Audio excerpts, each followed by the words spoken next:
Ok, épisode suivant. Et là, c'est le chaos. Le héros de cet anime n'est pas un enfant ordinaire. À seulement 5 ans, il a déjà reçu la bénédiction complète de cette divinité. Sa magie, chaque sort lancé ressemble à une attaque ultime. Son épée d'une puissance totalement démesurée. Même face aux prodiges de 10 ans, il les écrase sans effort. En clair, à son âge, il vit déjà une vie que n'importe qui rêverait d'avoir. Et ce jour-là, les 7 divinités le recontactent. Certes, il est encore jeune et manque d'expérience. Mais en termes de puissance pure, il atteint déjà le niveau d'un quasi-saint. Sous la douce pression des dieux, il obtient alors un tout nouveau pouvoir, un mode semi-divin. Mais cette force n'est pas gratuite. Les dieux lui demandent en échange de créer quelques objets destinés au divertissement. Surpris mais ravi, le garçon accepte. De retour dans le monde humain, il file aussitôt à la boutique d'objets magiques où il commande un petit jeu appelé le plateau retournant. Après une courte démonstration, l'artisan comprend immédiatement. Ce jeu peut devenir populaire dans tout le royaume. Seul souci, il n'a pas du tout les moyens de financer la production. Le garçon dépose alors calmement une pièce d'or sur le comptoir. L'artisan reste figé, partagé entre la joie et la peur. Une somme pareille pour un simple citoyen, c'est colossal. Mais le garçon, lui, s'en moque complètement. Il considère cela comme un simple investissement. Il s'apprête à partir jusqu'au moment où il découvre sa sœur devant la porte, bras croisés. Il avait totalement oublié qu'il l'accompagnait faire les boutiques. Quelques excuses sincères et un sourire plus tard, elle se radoucit et l'entraîne aussitôt pour l'habiller et le relooker.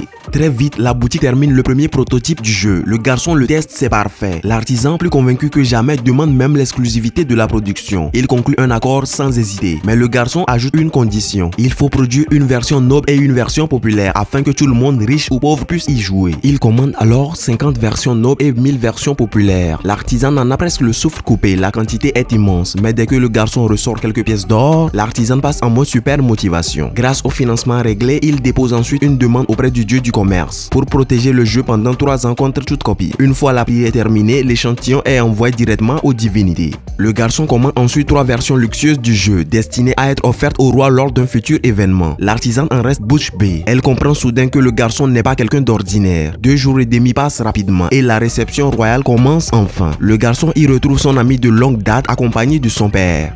Le père de son ami observe le garçon avec un regard particulier. Leurs 2 familles étant proches, il espère voir les enfants conserver une relation solide. Pendant ce temps, le garçon fait preuve d'un naturel désarmant. Face aux membres de la royauté, il se montre élégant et parfaitement respectueux, comme s'il était né pour évoluer dans ce milieu.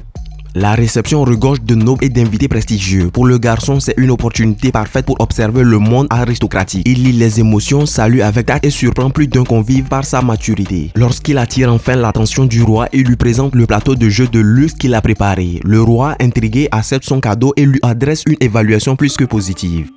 Au début, le roi pense qu'il ne s'agit que d'un simple jouet, mais en l'essayant, il découvre un système ingénieux, bien plus profond qu'il ne l'imaginait. Quand il apprend que c'est le garçon lui-même qui en est l'inventeur, son opinion change aussitôt. Les nobles alentours chuchotent fascinés, cet enfant n'est décidément pas ordinaire. Peu après, l'ami du garçon vient le rejoindre. Même s'ils ont le même âge, leurs personnalités très différentes les rendent complémentaires. Et ils se mettent rapidement à discuter, échangeant leurs anecdotes récentes comme au bon vieux temps.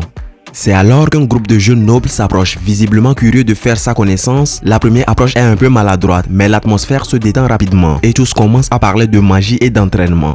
Un des garçons, impatient de briller, se lance pour montrer son talent magique. Nerveux, il manque de rater son sort. Mais le garçon ne se moque pas, il le conseille calmement. Et le jeune noble s'illumine sous l'effet des progrès instantanés. Un second garçon blond veut faire mieux que son ami. Il s'empresse d'utiliser un sort de terre, un peu maladroit mais réussi. Fier de lui, il bombe le torse, tandis que le garçon sourit gentiment, encourageant leur effort. Très vite, l'ambiance devient chaleureuse. Les enfants s'entraînent, rivalisent et rient ensemble, tandis que le garçon esquive leur attaque sans la moindre difficulté. Au lieu de les ridiculiser, il les pousse à continuer, renforçant leur motivation. Peu à peu, ils comprennent tous que le garçon n'a rien d'un enfant ordinaire. Sa puissance, sa maîtrise et son calme leur font immédiatement gagner le respect. Ils s'excusent même pour leur attitude initiale.